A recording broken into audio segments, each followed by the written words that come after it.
Olá, meus amigos, minhas amigas da TV Mar, canal 25, uma emissora afiliada ao sistema NET de comunicação televisiva.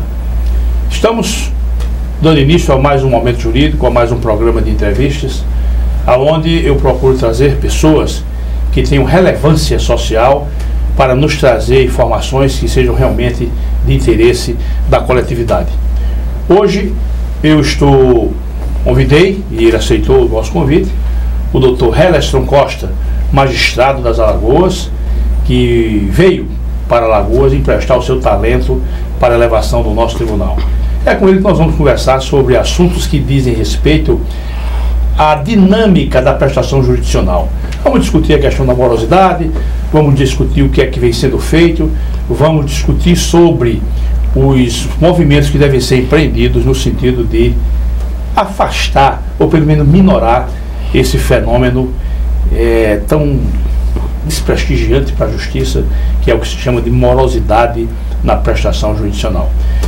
E eu queria, de logo, meu caro Helestron, agradecer a sua presença, agradecer a sua disponibilidade de vir aqui conversar conosco. Eu sei que você é um magistrado assoberbado, você é daqueles que você está substituindo outras varas e desempenhando outras funções fora onde você é titular, mas você disse, vamos lá bater esse papo. Então eu queria deixar logo as nossas câmeras e os nossos microfones para você saudar os nossos telespectadores, que, como eu sempre digo, eles se constituem nas razões maiores de nós estarmos aqui conversando. Por favor. Primeiramente, eu gostaria de agradecer o convite.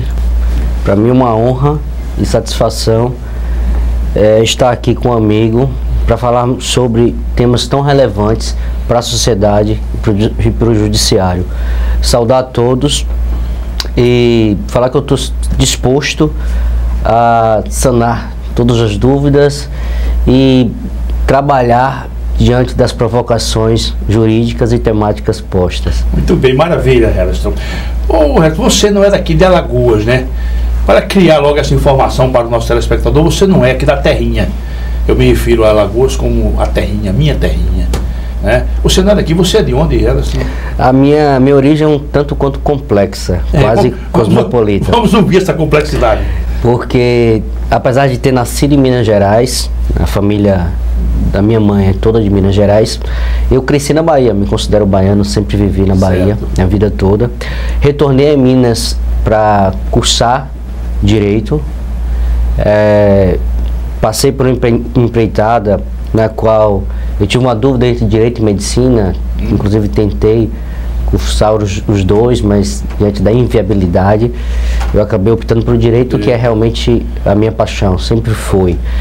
E concluído o curso de Direito em Minas Gerais, eu fui aos Estados Unidos, tive uma fase de estudos por lá, estudos de extensão na área jurídica. Fiquei 8 meses nos Estados Unidos, quando retornei à Bahia, vivendo entre Salvador, Aracaju e Brasília, trabalhando como advogado antes de ingressar na magistratura. Isso perdurou por volta de 3 anos, foi quando eu ingressei na magistratura e optei pelo estado de Alagoas, que para mim foi uma opção. Você tinha feito concurso antes para a magistratura? Eu fiz 5 concursos para a magistratura, passei em 4 destes, um deles juiz federal da primeira região, magistratura de Minas Gerais, magistratura de São Paulo e a magistratura alagoana. Eu optei por não fazer magistratura no estado da Bahia, que é o meu estado que eu considero de origem, porque é um estado muito extenso, a magistratura tem complicações maiores no que pertine à progressão na carreira, a localização, estruturação dos próprios órgãos, das próprias unidades judiciárias. E me encantei com o estado de Alagoas justamente nas fases do concurso. Eu tive que vir a Alagoas por 5 vezes, justamente em razão do concurso, né? O concurso foi dividido em 4 fases e mais uma fase de apresentação para entrevista, documentação, exames médicos. E eu, coincidentemente, fui convocado nos 4 concursos que eu fui aprovado no mesmo mês. Aí, diante da situação de escolha, eu optei por Alagoas. Muito bem, Helestron, maravilha. Olha, se o seu pai ou sua mãe são vinculados à área jurídica? Não, nenhum deles, todos empresários. Empresários, não tem nada a ver com... E você estudou medicina ainda?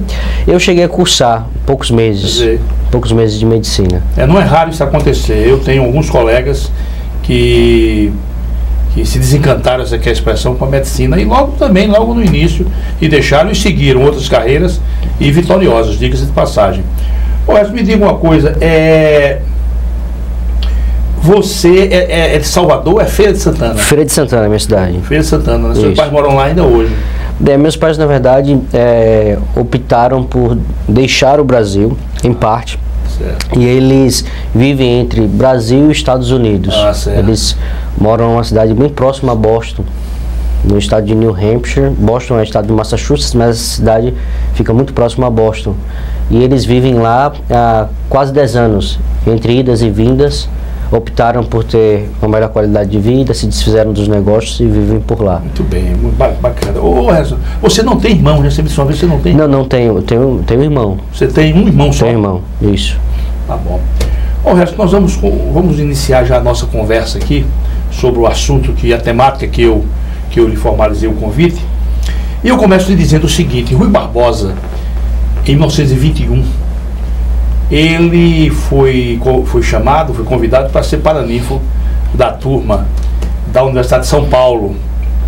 E ele foi fazer essa paranifia. Ele escreveu uma peça, eu vou chamar uma peça literária famosíssima, chamada Oração aos Moços. E ele disse naquela oração uma frase. Ele morreu logo depois, né? Rui Barbosa morreu logo após. Aliás, só para os nossos telespectadores, essa paranifia ele não pôde comparecer, ele já estava doente. Ele mandou, pouca gente sabe disso, ele mandou o discurso dele, e quem leu esse discurso foi o reitor da Universidade de São Paulo, chamado Reinaldo Porchat. Há até uma ilha hoje ali de Santos, ali, de São Vicente, chamada Ilha Porchat, em homenagem a esse dado, foi ele que leu.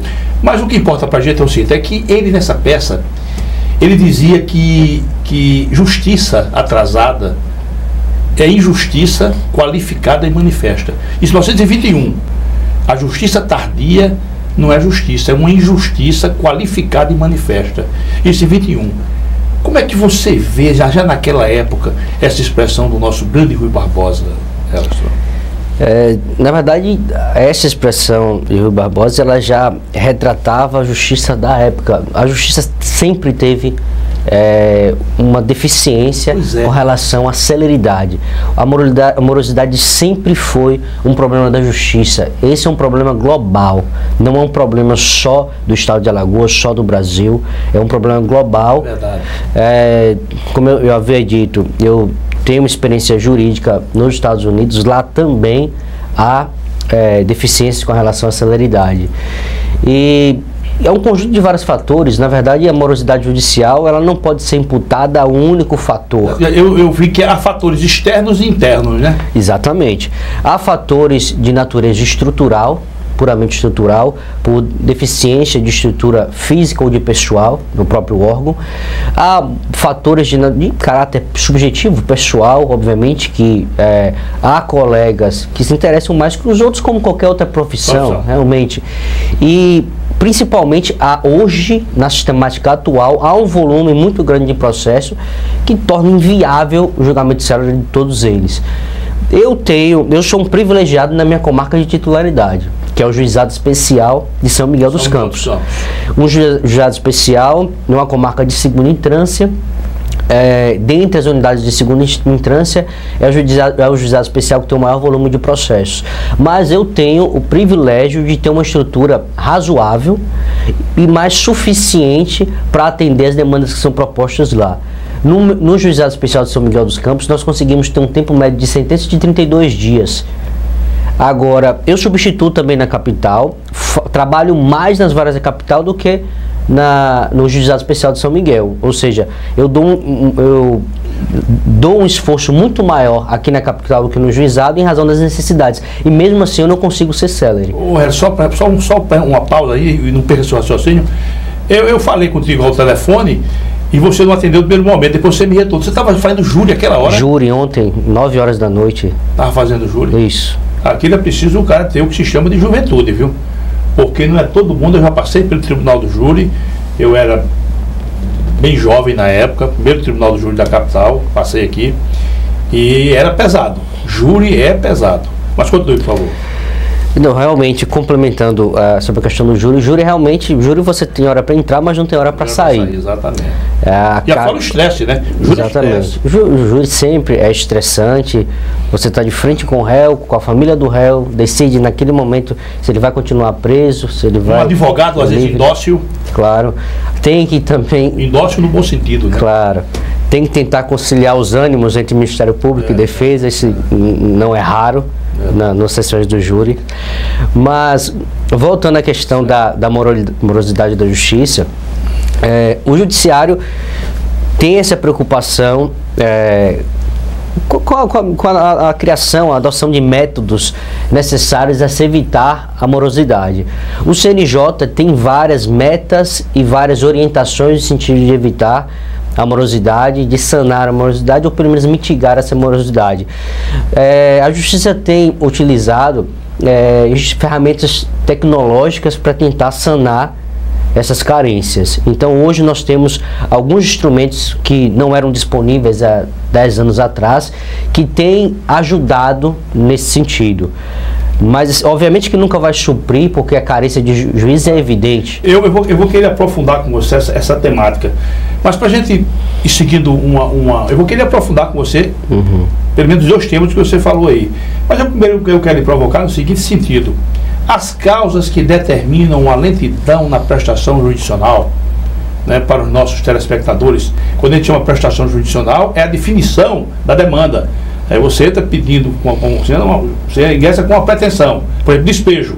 É o que a gente chama de prestação jurisdicional, é a definição, o encerramento daquela relação processual, para que os senhores possam entender.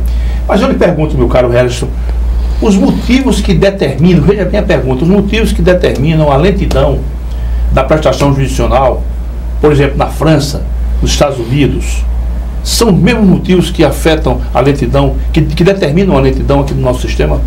Tradicionalmente, sim. Mesma coisa. O volume de processos muito grande. Há uma certa diferença entre os sistemas americano, inglês e o sistema brasileiro. Eu achei muito complicado o sistema americano, viu? Eu já andei lendo aquele livro do René Davy. Achei complicado, né? Na verdade, o sistema americano, ele, em parâmetros normativos, ele é mais simplista do que o brasileiro. Em parâmetros sim, porque se refere a cada estado, né? Exatamente.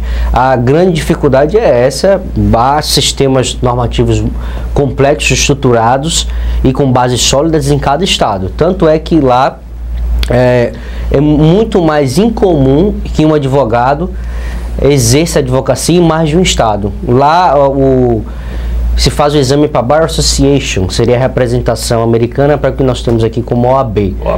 Então lá é muito mais difícil de ocorrer de um advogado advogar em vários estados, porque ele deveria dominar o direito de vários estados federativos. A jurisprudência, né? Exatamente, jurisprudência, Constituição jurisprudencial e legislativa, porque a Constituição americana, ela tem uma base sintética. A Constituição brasileira tem uma base analítica, ou seja, a americana é muito mais enxuta, permitindo que os estados desenvolvam de uma maneira mais livre os seus parâmetros normativos. No Brasil, os estados estão mais restritos, porque a Constituição já trata de muita coisa e as leis federais já tratam de muita coisa.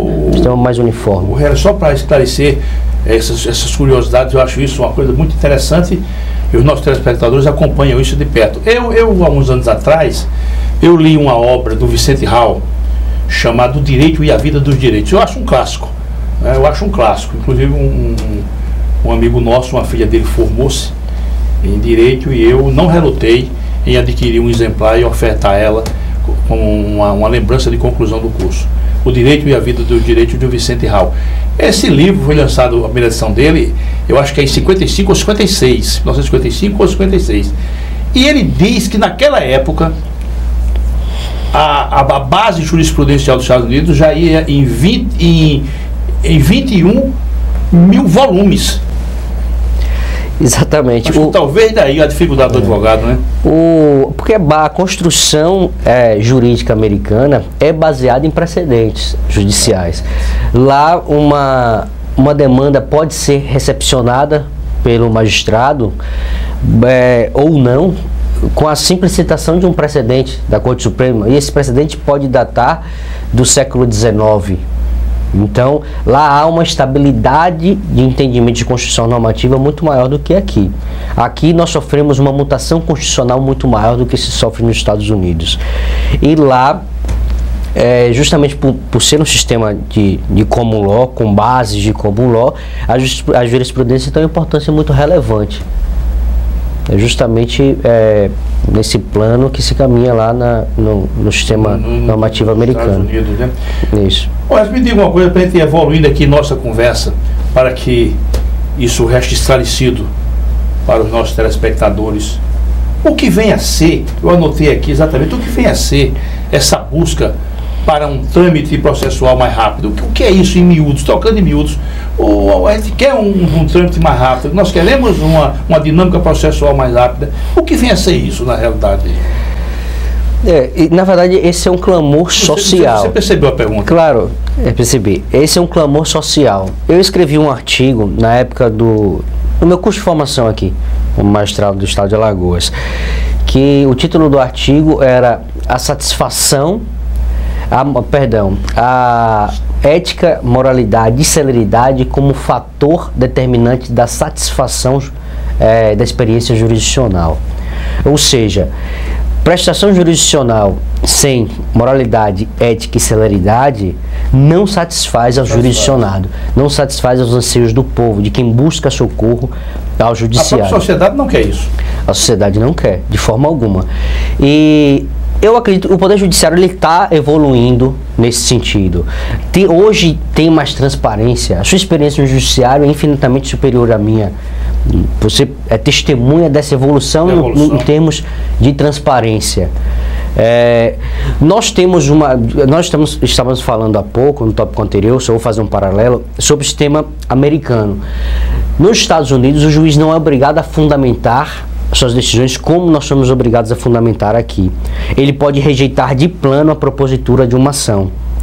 E isso desafoga um pouco o sistema americano. E mesmo assim, há entraves no trâmite jurisdicional lá. Mesmo assim, há morosidade na justiça americana. E as pessoas nos Estados Unidos evitam propor ações justamente porque o custo é muito alto e a mora é intensa. Muito bem, isso aí você falou um fenômeno importante. Mas nós podemos também rejeitar uma demanda de plano. Qual é a distinção entre aqui e lá? Nós podemos também. Porque aqui nós devemos fundamentar. Sim. Nós estamos limitados para rejeitar essa demanda. Tem que fundamentar. Fundamentar, senhores telespectadores, é dizer exatamente por que ele está adotando aquela posição. Ele tem que dizer, esclarecer porque aliás, é até um princípio constitucional, né? Ele tem que dizer por que ele está usando aquela posição. E nos Estados Unidos não tem que dizer, não? Nos Estados Unidos, o âmbito de liberdade do magistrado é muito maior. Ele rejeita, certo. Ele pode simplesmente rejeitar dizendo que aquela pessoa não tem um caso, ou seja, não existe amparo normativo para a propositura daquela ação. Ele fala de uma maneira mais singela. Certo. Nós aqui estamos vinculados às disposições previstas nos nossos códigos, né, e instrumentos normativos gerais.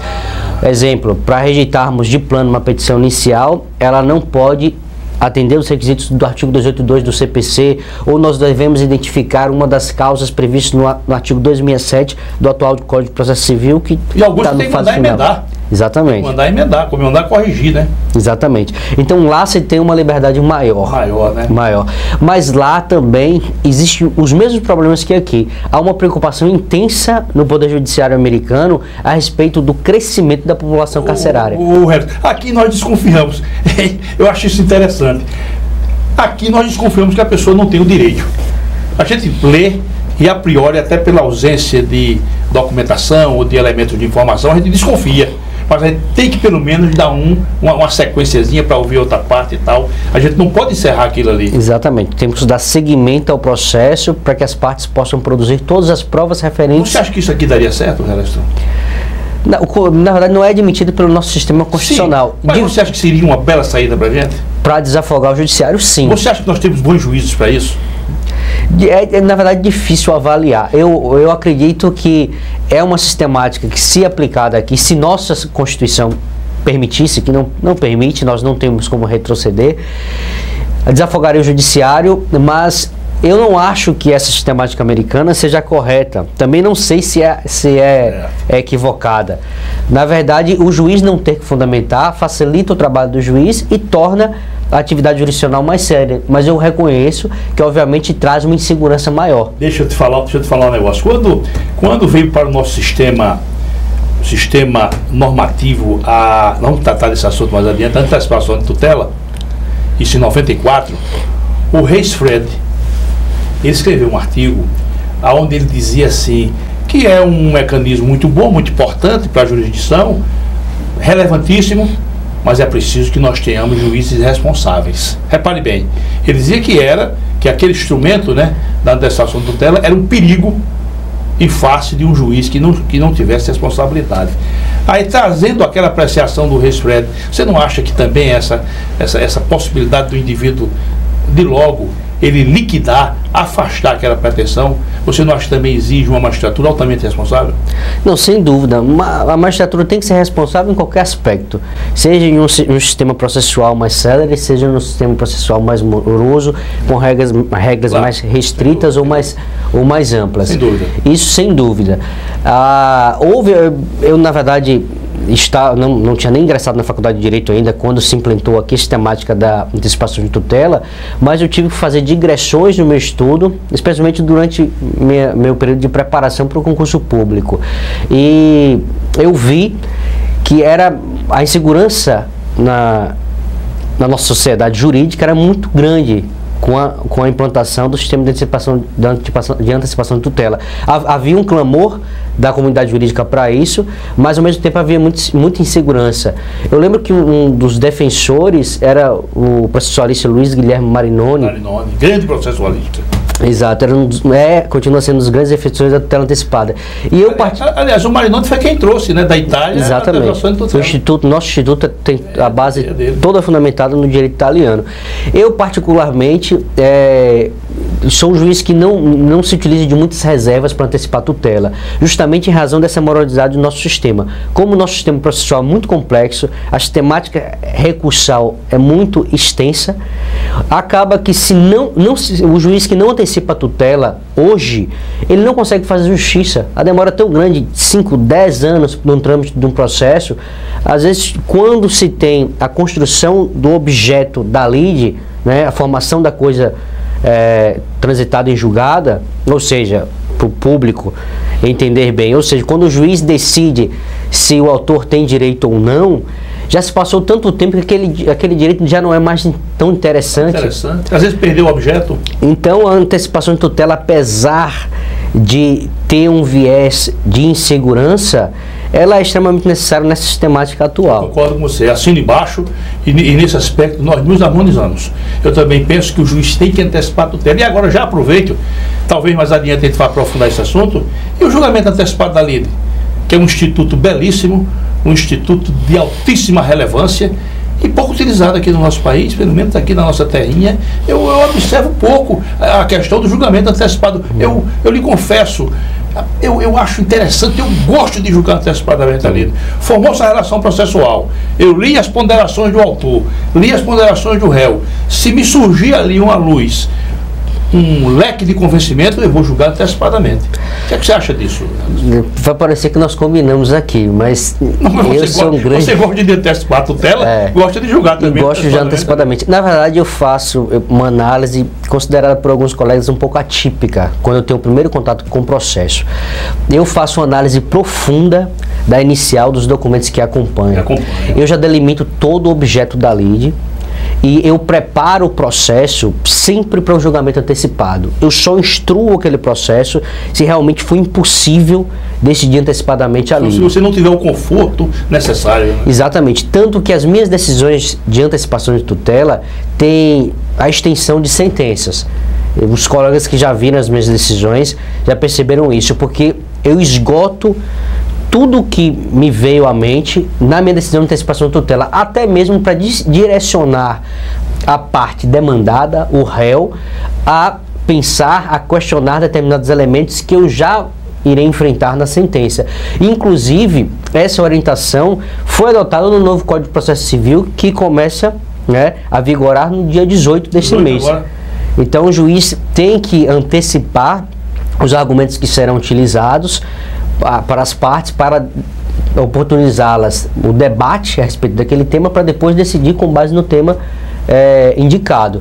Então eu já fazia isso, eu já tinha um viés nesse sentido, porque eu sempre achei que isso facilitava o meu trabalho na hora da aprovação da sentença.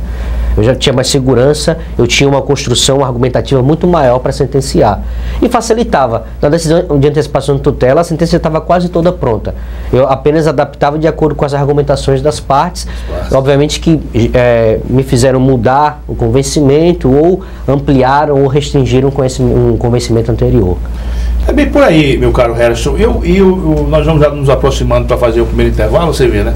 Conversa rápida dessa, o tempo no chão passa. Mas eu quero deixar aqui já, você pode iniciar a sua ponderação, mas eu quero voltar tratando desse assunto. Eu quero me aprofundar mais, quero meditar com você sobre esse assunto. Eu tenho algumas dificuldades, e não raras vezes observo isso, e aí não vai nenhuma crítica. Eu fui advogado mais de uma década e falo isso de cadeira. Às vezes a deficiência do advogado também se constitui um empecilho para a gente julgar antecipadamente ou antecipar uma tutela. O que é que você acha disso? Eu digo não raras vezes, viu? É muito comum. Infelizmente, o corpo jurídico como um todo, na advocacia, em todos os ramos, né, dentro do próprio judiciário, nos órgãos auxiliares da justiça, ela é grande. O profissional do direito, infelizmente, ele não sai plenamente preparado para exercer o seu munus. O exame da OAB, ele cria um nivelamento ficcional, porque nós não vimos o resultado desse nivelamento, dessa seleção, na atuação jurisdicional. E com certeza, isso é muito comum, nós temos que determinar emendas na petição inicial, ou é muito comum que o advogado se utilize da via inadequada, aí nós temos que extinguir o processo por inadequação da via eleita. Para o telespectador que não entende esse termo técnico, a via inadequada seria a utilização de uma ação judicial que não cabe para aquele caso.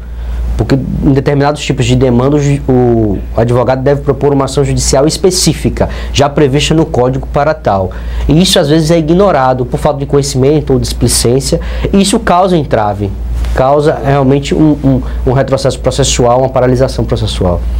Vamos fazer um intervalo, mas vamos voltar ainda com esse assunto. Vamos tentar tratar mais de 2 teminhas específicos sobre essa quadra. Meus amigos, nós voltamos já, ainda conversando com o nosso caríssimo Hellestrom, porque ele tem boas informações ainda para nos trazer. Até daqui a pouco.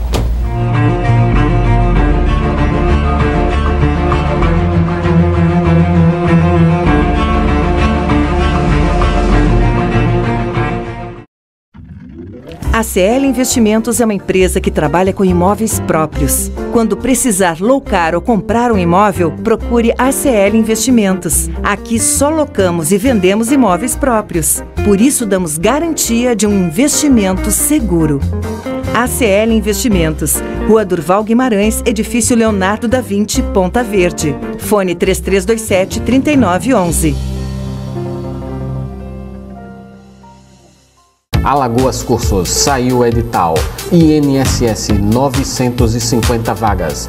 Turma Resolução de Questões CESP-UNB. Aulas nos finais de semana. Início 5 de março. E também PBC, Preparatório Básico para Concursos. Início 7 de março. Estude com quem entende de aprovação. Alagoas Cursos, preparando para vencer.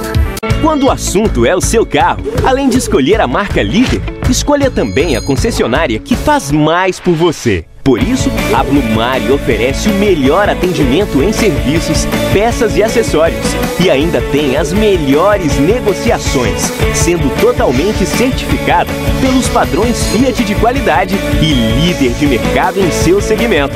Fiat Blumari, a marca do seu carro. Avenida Gustavo Paiva, Mangabeiras. O filé do Zezé é a melhor opção. Temos um cardápio variado de churrasco e comida caseira. Churrasco de picanha preparados de um jeito todo especial. Zezé em Casa, 3313-4004.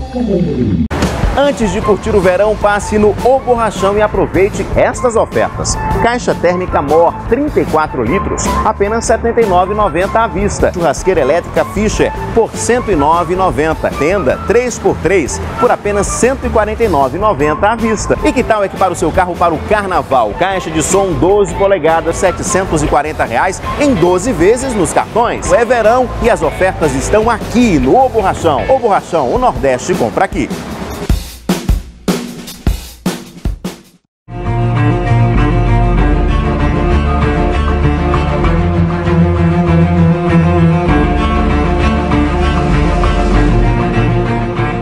Olá, meus amigos, minhas amigas, estamos retornando com essa conversa agradável com o nosso Harrison aqui presente, eminente magistrado da comarca de São Miguel dos Campos, e que, volto a repetir, eu gosto sempre de dizer isso aqui, isso eu li em Calmon de Passos, né, o bom baiano. Ele dizia, quando ele queria se referir a um juiz elegante, um juiz que eleva a magistratura, ele dizia, é um juiz que nós encontramos nos corredores do fórum, cumprimentamos e chamamos de excelência. Você está nesse rol também, Harrison. Pelo menos sob a minha ótica, né? Você é bem mais jovem do que eu na magistratura, mas sei que você é operoso, você é realmente um magistrado que quem tiver uma demanda sob sua presidência pode ir para casa dormir tranquilo. Você tem uma formação ética, uma conduta moral inatacável. Eu estou dizendo isso porque eu sou observador, eu observo. E a sua amizade é motivo de elevação e honra para mim. Mas, meu caríssimo Harrison, falamos aqui da questão da formação dos bacharéis, e o nosso código, no sentido de dinamizar a celeridade, no sentido de contribuir, o legislador, no sentido de contribuir, ele colocou no nosso caderno processual novas formas de você dar prestação jurisdicional sem necessariamente provocar a figura do magistrado, né? Que vem a ser a arbitragem, a conciliação e a mediação. Criou essas formas, essas vias, vamos chamar assim, alternativas de você resolver o conflito, a desinteligência. Me diga uma coisa, você acha que os nossos bacharéis estão preparados para utilizar esses mecanismos? Eu explico por que a pergunta, porque a visão que eu tenho é que a escola prepara os advogados para a briga, para o litígio. Conciliar, não, vamos brigar, até com uma satisfação para o cliente talvez até nem entenda, né? Ou já resolveu o problema, sentou-se à mesa e resolveu. Como é que você vê toda essas ferramentas que eu citei aqui, a arbitragem, a conciliação e a mediação? Como é que você vê isso? Realmente, quando se sai da faculdade, se quer litigar, se quer debater, aplicar as teses jurídicas aprendidas durante o curso de Direito, se quer vencer. Esse é um anseio de um advogado em início de carreira, e esse é um anseio de um advogado muitas vezes no início da propositura de uma ação judicial. Mas mediação, conciliação são instrumentos necessários, e às vezes aquele advogado recém-formado, aquele advogado já com experiência, que tinha primeiramente o intuito de litigar, de debater juridicamente, de vencer, ele, justamente pela complexidade do nosso sistema processual, se vê obrigado a ter que conciliar. Muitas vezes a conciliação para ele é um alívio, ou às vezes é a única saída. Então, esses institutos nos levam de novo ao debate sobre a celeridade. Mediação e conciliação foram dois institutos que já existiam, mas foram tratados de uma maneira um pouco mais objetiva. Foram trazidos para o código. Exatamente. Né? Foi dada uma importância maior porque foram codificados. Antes estavam previstos exatamente em lei própria. E foram trazidos justamente como uma forma de desafogar, né, o judiciário e dar celeridade à solução.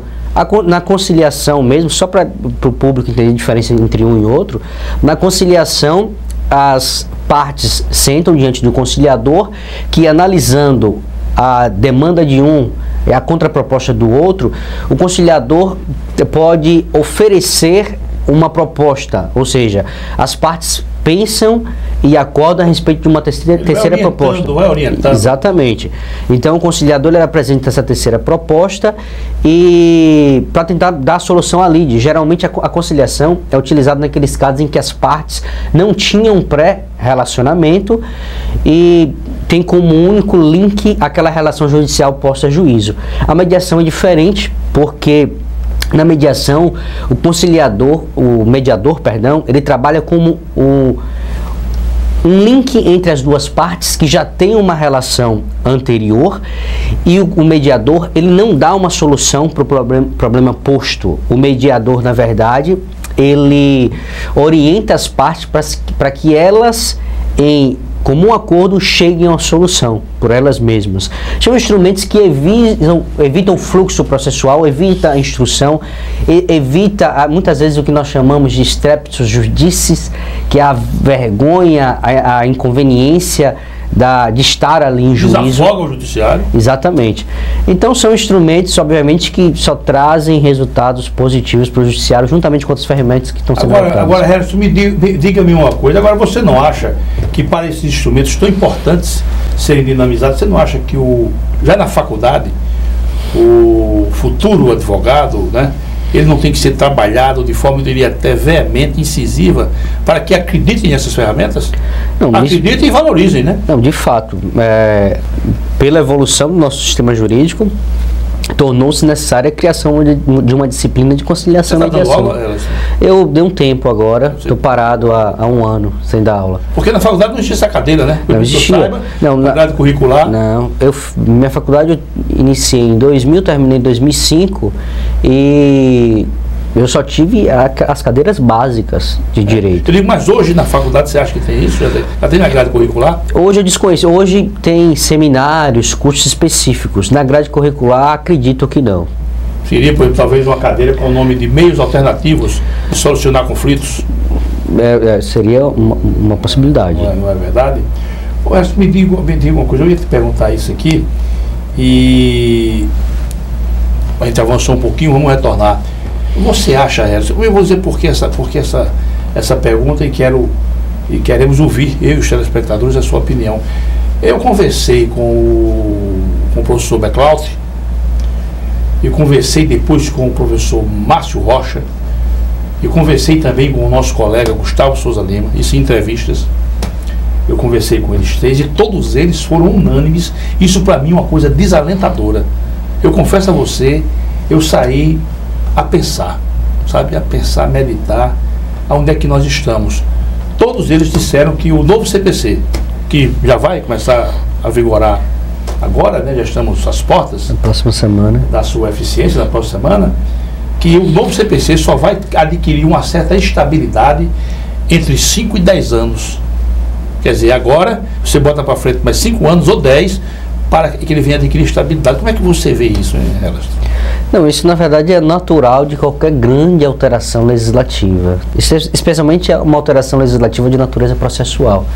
O processo brasileiro é muito complexo e a fase adaptativa de poucos meses ou até um ano, ela é muito pequena para isso. Nós tivemos essa experiência com a entrada do Código Civil de 2002, né, que entrou em vigor em janeiro de 2003. Exatamente. Então nós vivemos esse processo de adaptação, isso é natural. Eu particularmente sou um crítico do novo CPC, ele tem instrumentos extremamente relevantes, mas eu acho que o legislador foi tímido ao evoluir. Então se a grande intenção era justamente dar mais celeridade, eu acho que esse objetivo não foi atingido pela nova norma. Não foi, não. A meu ver, alguns institutos levam a isso, mas nós continuamos com um sistema recursal muito complexo. Muitas vezes o que afoga o judiciário é justamente a grande possibilidade de interposição de recursos. E continua do mesmo jeito. Obviamente que houveram alterações, mas a rigor em sensu lato continua com a mesma complexidade recursal. Deixa eu te provocar no sentido, você não acha que os pedidos aclaratórios, eu estou dizendo a você com a seguinte convicção, posso ter sido bem errado, de cada 50 embargos de aclaração, 49 não tinham razão de ser. Como é que você vê isso, hein? A maioria dos embargos declaratórios são protelatórios, isso é evidente. Mas não tem que haver um mecanismo para obstacular isso aí? Mas justamente em razão, existe uma penalidade, inclusive, para aqueles que opõem embargos declaratórios. É pequeno e é difícil, e a nossa própria sistemática torna difícil a identificação da litigância de má-fé por oposição de embargos declaratórios de natureza protelatória. Justamente porque o nosso sistema é tão complexo que dificilmente o magistrado conseguirá abarcar toda a instrumentalidade jurídica dentro da sua sentença. Então, o advogado sempre terá um argumento para opor no declaratório. Um outro dia, eu já disse isso aqui, e repito, outro dia editei uma decisão de 13 laudas. 13 laudas, uma decisão singela, 13 laudas. Até numa questão de saúde. Não é que o advogado me vem de lá com um pedido declaratório de 50 laudas? Ora, uma sentença, eu editei em 13 laudas. A dúvida que ele tinha, ele colocou em 50 laudas. Você não acha que isso é abusar, não? Não, sem dúvida. Isso atrasa o nosso trabalho, torna impossível, torna enfadonho. Eu já dei aula de prática jurídica e eu sempre falo com meus alunos, sejam sintéticos. Sejam sintéticos, porque um advogado que faz uma petição de 50, 60, 100 laudas, o juiz, quando chegar ao fim da petição, ele não lembra mais do que leu no início. Não lembra. Então a petição sintética, ela facilita o trabalho do juiz e ela dá mais chance ao advogado que a opõe. Mas enfim, nós estamos sendo assoberbados tanto por esse tipo de ação, né, de instrumentos protelatórios. Isso é um abuso, na realidade, isso é um abuso. Com certeza. Mas o abuso vem de todas as formas. Eu vou te falar um caso interessante. Ontem pela manhã, pela tarde, entrando pela noite eu fiz júri, mas pela manhã eu fiz audiências no meu juizado especial de São Miguel dos Campos. Eu fiz uma audiência de uma parte que entrou com um processo contra uma churrascaria por causa de um PF de R$15. É um abuso também, né? E nós somos assoberbados também por esse tipo de situação. Você não acha que o advogado... Olha, veja bem, eu não sou contra advogado, eu fui advogado e digo com a categoria que espera um dia retornar à advocacia, que sempre me tratou tão bem. Mas você não acha que isso é um abuso do advogado também, não? Realmente não há... Obviamente que eu não foi advogado contratado ou foi defensoria? Foi advogado contratado. Eu não estou aqui, obviamente, a criticar a advocacia, porque isso, na verdade, é uma pequena parte. Como também nós temos colegas que não têm a conduta necessária, adequada, que deveria ser. Isso existe em todos os ramos, todas as profissões. Mas, realmente, alguns advogados, eles não filtram as demandas. Eles aceitam qualquer coisa que se propõe no afinco de tentar ganhar, muitas vezes até aqueles honorários antecipados do cliente. Nesse caso, só para o público entender qual é o caso, acredito que deva ter despertado a curiosidade do público para saber qual é o caso do PF que eu falei. Mas o cliente entrou com a ação em face da churrascaria porque chegou na... Eu ia dizer que foi dando moral. Foi dando moral. Mas eu vou contar como foi o pedido. Pelo amor de Deus. O cliente entrou na churrascaria, que na verdade não é PF, ou até buffet, que tem uma sistemática de buffet, onde as partes, os clientes sentam, se servem e comem. Ele foi à churrascaria com a filha pequena, não sei a idade, mas pequena, e com a esposa. Fez o seu prato, sentou na mesa e a esposa consumiu alguma coisa do prato dele e a filha também. O restaurante disse que a esposa deveria pagar também pelo buffet. Criou-se o conflito. Mas não houve constrangimento, só fizeram essa proposta e ele teve que pagar. Ele entrou com a ação pedindo R$2.000 de danos morais, indenização por danos morais, e o ressarcimento do PF que ele pagou. O danozinho material. Pois é, o dano material do PF que ele pagou. Enfim, e esses é um caso, dentre vários outros. Eu já presenciei demandas em que o causídico propôs uma ação pedindo que fosse pago um adicional de insalubridade a um técnico de informática, sobre a seguinte argumentação: ele está sujeito a perigo à sua saúde porque trabalha com computadores com vírus. Mas aí vírus de computador. Não sei como é. Então, nós não estamos blindados desse tipo de demanda. Desse tipo de gente, né? Pelo amor de Deus, o advogado disse isso, foi. Pelo amor de Deus. Infelizmente, sim. Pois é. Só para a gente encerrar o assunto, da churrascaria, você vai marcar uma conciliação aí, né? Na verdade, já foi feito. Foi no meu juizado de São Miguel, nós lá fazemos uma única audiência. Ah, certo. Eu tenho, assim, o prazer em dizer que esse ano o Juizado Especial de São Miguel foi a unidade mais rápida do estado, com a taxa de condicionamento de 13% e tempo médio de sentença de 32 dias. Obviamente que eu já até falei no início, em razão das circunstâncias, é uma comarca menor, enfim, com estrutura. Mas nós fizemos a conciliação ontem e a churrascaria resolveu conciliar e a conciliação foi feita no valor de R$100. Quero que eu dou testemunho que você é um magistrado operoso, você é um juiz que a gente percebe que você faz jus exatamente à sua carga vencimental. Você é um que justifica, disso aí não se pode negar. Eu estou dando aqui o meu testemunho, porque eu vejo você nas varas da fazenda. Você é uma espécie hoje, você é como aquele jogador, né? Que você joga de goleiro, se botar de lateral você vai, se botar você para jogar no meio de campo você também desenrola, você faz uma partida com brilhantismo. Mas, Edson, retomando a nossa caminhada aqui, você não acha que a Constituição Federal também tem uma responsabilidade muito grande por essa situação? Eu costumo sempre usar a figura de imagem. A questão do judiciário hoje eu comparo a um náufrago que está se afogando e está se agarrando de todo jeito com qualquer coisa que chegue perto para ver se escapa.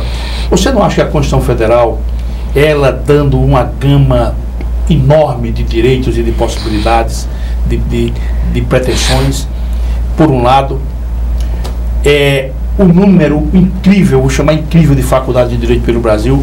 Outro dia eu disse aqui, São Paulo tem 300 faculdades, aqui nós estamos com 18 faculdades, esse pessoal sai, se forma, tem que trabalhar, e a maneira deles trabalharem é peticionando, vamos dizer assim, dinamizando um litígio, e o judiciário praticamente estabilizou. Você não acha que esse quadro terrível para o judiciário determina essa situação quase que sem saída que nós estamos? O que é que você diz disso? Não, sem dúvida, a nossa construção constitucional e, consequentemente, a derivação legislativa infraconstitucional... É uma Constituição cidadã. Exatamente.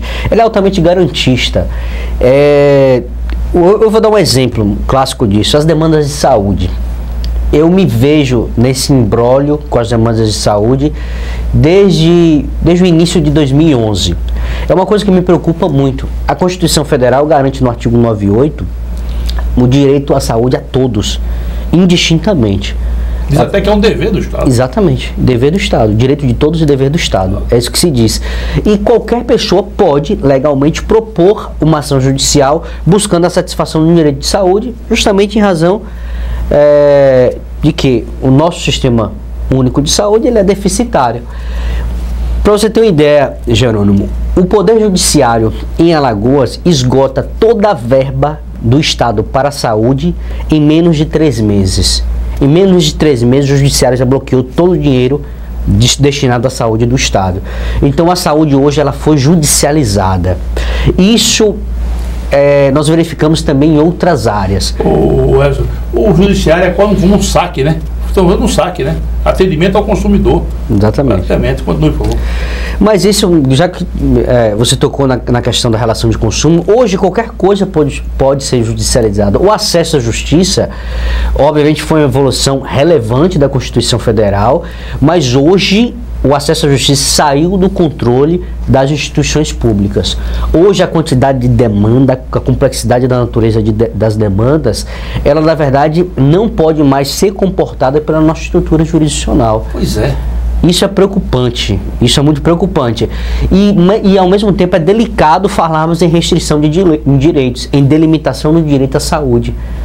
Quando se vê, eu acredito que você já deve ter se deparado com esse caso, em que uma pessoa entra com um pedido de antecipação de tutela, um pedido liminar, para o público entender, requerendo uma internação imediata ou o fornecimento de um medicamento de altíssimo custo. Demais. E o magistrado se vê diante daquela situação: eu preservo o orçamento do Estado ou eu garanta o direito à vida daquela pessoa, tendencialmente nós vamos sempre para o direito à vida. Mas isso tem outra consequência. Fazendo isso, o judiciário desestrutura toda a política de saúde. Eu trouxe para conversar conosco o Eduardo Dantas, que é hoje um ícone consagrado no Brasil e no exterior. Ele vai conversar com a gente, ele está vindo, está em Portugal, e ele está vindo conversar aqui conosco. Ele disse aqui naquela oportunidade, naquela entrevista, ele disse que hoje já chegou a um ponto tal de esgotamento, que o juiz determina e o Estado não cumpre. Não adianta mais. Não tem negócio de ameaça de prisão, não tem mais nada. O cumprimento de decisões de saúde hoje é feito basicamente através dos bloqueios judiciais, através do sistema Bacen-Jude. Porque, eu vou até aproveitar o link, hoje o judiciário tem à sua disposição muitas ferramentas tecnológicas para dar efetividade à prestação jurisdicional, dar efetividade à decisão judicial. Nesses casos de saúde, como o Estado já não tem mais orçamento para cumprir as decisões judiciais, proferida a decisão, o juiz tem que bloquear o dinheiro da conta única do Estado e transferir diretamente para o fornecedor do medicamento, fornecedor de uma prótese ou para o hospital que vai realizar um procedimento cirúrgico qualquer. Então hoje só se funciona aqui. Nós temos unidades como o Juizado Especial da Fazenda Pública, a 14ª Vara da Fazenda Pública Municipal e as 3 varas da Fazenda Pública Estadual que praticam um volume intenso de bloqueios judiciais, justamente em demandas de saúde. O que é realmente preocupante, já está saindo um pouco do nosso controle. Antes que fuja da minha esfera de lembrança, eu estava lendo sobre essa questão da exaustão da atividade jurisdicional, bem fácil do número de demandas e tal. Você não acha, e essa ideia é minha, viu? Essa ideia é minha, não é de ninguém, não. Você não acha que essas agências reguladoras, porque no Conselho Estratégico do CNJ, em reunião de 2014, eu não sei se eu li, não sei se o que eu li está certo, mas eu li isso aí, que os litígios fora dos litígios de massa são apenas 5%. 95% é ocupado com litígios de saúde, de telefonia, de banco, são chamados litígios de massa. Você não acha, Hélio, que essa ideia minha não é nenhuma bobagem? Repare bem, eu acho que esses tipos de litígios, eles têm que ser resolvidos numa espécie de contencioso administrativo. As próprias agências reguladoras têm que resolver. Porque questão de telefonia, quem vai resolver? A agência reguladora de telefonia. Saúde, quem vai resolver? A ANS. Então, não mandar para o judiciário. O que é que você acha disso? Na verdade, obviamente que eu concordo com qualquer sistemática lista e justa que não restrinja o direito de quem o pretende e que desafogue o poder judiciário. Mas essa argumentação me faz remeter ao seu raciocínio linhas atrás, sobre a quantidade de profissionais do direito que são despejados no mercado todo ano. Algumas agências reguladoras trazem essa possibilidade. Os consumidores podem tentar solucionar seus litígios através do PROCON, podem solucionar através da Anatel. A Anatel tem um mecanismo relativamente eficiente para a solução de contendas entre as operadoras de telefonia e os seus consumidores. Mas os consumidores preferem ir ao judiciário, porque no judiciário ele vai receber uma indenização por dano moral, ele vai receber uma satisfação remuneratória, né, indenizatória maior. Então, tem esse aspecto que a Justiça desenvolveu de acolhedora e a possibilidade de se auferir alguns ganhos, junto com o incentivo de advogados que são jogados no mercado. Isso faz com que as pessoas evitem o contencioso administrativo e passem para o contencioso judicial. Mas, sem dúvida, o contencioso administrativo poderia ter uma solução muito mais efetiva. Mas esse seria compulsório, no meu modo de entender. Para criar essa obrigatoriedade, ele seria justamente compulsório. Ou seja, o indivíduo não poderia chegar ao judiciário se antes não tivesse submetido a sua desinteligência ao contencioso administrativo. Eu acho que seria uma saída. Já há essa discussão. O problema é que nós temos lá no artigo 5º da Constituição o princípio da inafastabilidade da jurisdição. Então, atualmente nós esbarramos nisso. Poderia haver a supressão dessa cláusula constitucional, mas nós esbarraríamos em outro princípio supraconstitucional, que é justamente o princípio da vedação ao retrocesso, conhecido como princípio do não cliquet, que é a proibição de se suprimir da Constituição direitos fundamentais pré-garantidos. São cláusulas pétreas. Exatamente. Então, a nossa Constituição ela teve uma base muito garantista, é uma Constituição que ela teve formação traumática. Eu costumo falar isso porque é uma Constituição que vem pós-regime militar, então é uma Constituição muito acolhedora, muito garantidora, inclusive para quem pratica um crime. A população questiona muito, os juízes, por que o juiz solta? Por que é difícil manter um criminoso preso? Justamente porque nossa Constituição ela é muito garantista, nossa base normativa ela é muito garantista, ela é muito acolhedora, partidarista. E isso é reflexo justamente da época que ela foi criada, 1988, pós-ditadura militar, ela procurou abraçar o cidadão e protegê-lo. E a questão das tecnologias? Você é um cara que vem acompanhando isso de perto, né? Eu só para os nossos telespectadores terem conhecimento, se algum dia algum historiador quiser fazer com relação à Água Branca, uma comarca que foi a primeira comarca, se quiser fazer algum apanhado histórico, eu estou logo avisando. O primeiro computador, o primeiro notebook que chegou em Água Branca chegou pelas minhas mãos. Então, se amanhã alguém quiser fazer esse levantamento, o primeiro computador, o primeiro notebook que chegou em Água Branca chegou pelas mãos do juiz Jerônimo Roberto. Mas, voltando aqui ao nosso assunto, a questão das tecnologias, como é que você vê isso? Não, sem dúvida, a evolução tecnológica aplicada ao judiciário trouxe avanços, assim, imensuráveis. Nós temos um sistema que eu considero muito bom, que é o SAD, Sistema de Automação da Justiça, que é um sistema que facilita para os advogados o peticionamento. O advogado não precisa mais ir ao fórum protocolar a petição, ele faz tudo do seu escritório, de sua casa. Caríssimo esse sistema, né? É caro, a manutenção do sistema é muito cara. Mas é um sistema bom. Facilita o trabalho do juiz, que nós podemos vincular modelos dentro do sistema, nós temos o maior controle do processo, eliminamos os processos físicos, então não há perda de autos, facilita o acesso do processo, o magistrado pode acessar o processo de qualquer lugar. E tem outras ferramentas tecnológicas utilizadas, além do nosso sistema de operação dos processos, como o Bacenjude, que é a ferramenta que nós utilizamos para o bloqueio judicial. Isso foi um avanço muito grande porque deu uma efetividade muito maior às execuções. Antes nós tínhamos um problema sério porque o autor ganhava ação, mas não conseguia receber o que era devido. Hoje, com o Bacenjude, pelo número do CPF, o juiz bloqueia o valor na conta de qualquer réu, de qualquer lugar, inclusive do telefone celular. Do smartphone é possível o juiz fazer um bloqueio. Um juiz no Acre fez uma audiência pelo viva voz do telefone celular. Exatamente. O que você acha disso? Assim, essas tecnologias pelo Viva Voz, eu não tive essa experiência ainda, não posso opinar, mas eu já venho fazendo por videoconferência, onde o réu está dentro do presídio, a câmera está filma todo o ambiente, tem uma câmera virada para a audiência no fórum, e eu estou achando a experiência muito boa, porque não há a necessidade de deslocamento das partes. Isso está sendo muito comum, nós fazemos audiência por videoconferência com outros estados, na emissão de cartas precatórias. Isso tem facilitado bastante. Renajude, que é a ferramenta utilizada para bloqueio e restrição de veículos. Infojude, que é quebra de sigilo fiscal da Receita Federal. Várias ferramentas, Ciel, Infoseg, que são ferramentas de consulta do status da pessoa, endereço, situação junto à justiça, às autoridades policiais. Então essas ferramentas facilitam o trabalho porque o acesso à informação é imediato. Nós estamos num bom momento, então, com relação à tecnologia. Sem dúvida. Estamos inferiores aos Estados Unidos em tecnologia? De forma alguma. Estamos para e passo ali? De forma alguma, se não melhores nesse ponto.